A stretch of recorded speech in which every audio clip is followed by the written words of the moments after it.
This is the 2025 bank account tracker instructions from Confident Coin. When you first open your spreadsheet, this is the tab that you will see. It is the account summary tab. I have entered in the data to fill in the spreadsheet, but we will go through it together. Now, just as a disclaimer, you do not need to enter any identifying or personal information, especially that pertains to your bank accounts, in this spreadsheet. You can make up names, you can use codes or acronyms, anything that helps you understand what accounts they are. You do not need to enter anything that is personal. So the first thing that you are going to want to do is scroll down to the bottom and enter in your currency in E34. You can erase the cell, enter in your symbol and press enter. It will update throughout the spreadsheet for you. The next thing you are going to want to do is add your accounts to the file. This does not need to be done all at once. You can add them as you go. So you will enter in the institution name and then an account number. So once you've entered in the institution and account number, you will then enter a start balance if there is one and press enter. Once you've entered the account name, you can click over into whichever account you want to work on. We are going to use account 2 to get started. First thing that you're going to want to do is enter in the categories for your transaction. This can be all kinds of different things. If you're using it as a bank account, maybe it is different types of business expenses and incomes. Maybe it is to separate whose purchases or transactions they are, so you could put your partner names. You could also use this for tracking your spending more in a budget way, which is what we will do right now. So for example, we will start with groceries. Once you have your list, the next thing that you want to do, this part is optional, is enter in the opening balance date. So whatever date you have entered in the starting balance for this account, you may want to log here what the date is. It might not matter for you, but if it does, this is where you could enter it. Once that's complete, we can start entering in our transactions. So we will double click to enter in the date, enter a description, the category that it's assigned to, and then if it is a charge, you would put it in the minus column. If it's a deposit or a payment, you would put it in the plus column. And you can see automatically that the balance is calculated for us. There is a tick box column here, which is a optional tool for you to tick when it is reconciled. It doesn't affect the use of the spreadsheet. It is just there for your reference.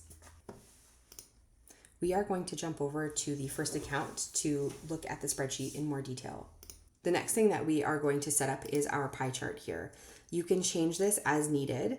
The pie chart is based off of drop-down menus, so you can decide what order and what categories you would like to see in your pie chart by selecting them from the drop-down.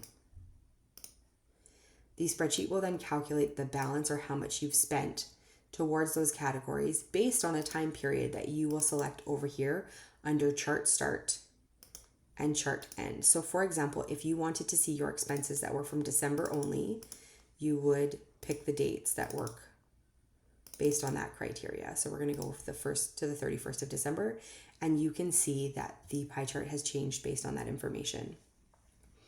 In addition, we have a trend line over here along with a 3-month average. If you're using the spreadsheet as a bank account or maybe a checking account, one category you should consider adding is a transfer or a payment account. So for example, if you use this account to pay a credit card, so let's say today I needed to pay my credit card, I'm going to select the date. I'm going to enter in a description, and then I'm going to select transfer. And then if it is a transfer out, let's say my credit card was $2,500, I'm going to put that in. You can also make the category more specific. You could call it a transfer in and a transfer out. So for example, maybe this is a joint account or you want to transfer money to a partner. Again, you would enter in the date, and then maybe you're going to say transfer to joint account. And then we would call it a transfer out, and whatever number that is, you would enter it. Likewise, if you wanted to transfer out payments, we will again select the date, and let's say transfer from sinking funds or your savings account, and then you would say transfer in, and then you would put in the amount.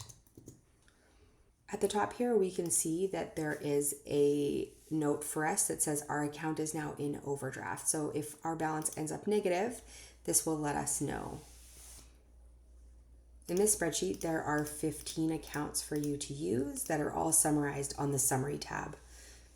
On the Summary tab, now that we have a little bit more information in our file, we can see a pie chart breakdown of the accounts, a bar graph with the same information, our total current balance. So this is all of your accounts summed together, how many accounts you're using, how many are overdrawn, a list of overdrawn accounts, what your highest balance and lowest balances are. Hope you enjoyed this instructional video. If you have any questions, please get in touch, as we would love to ensure that you're getting the most out of your spreadsheet. Thanks for watching.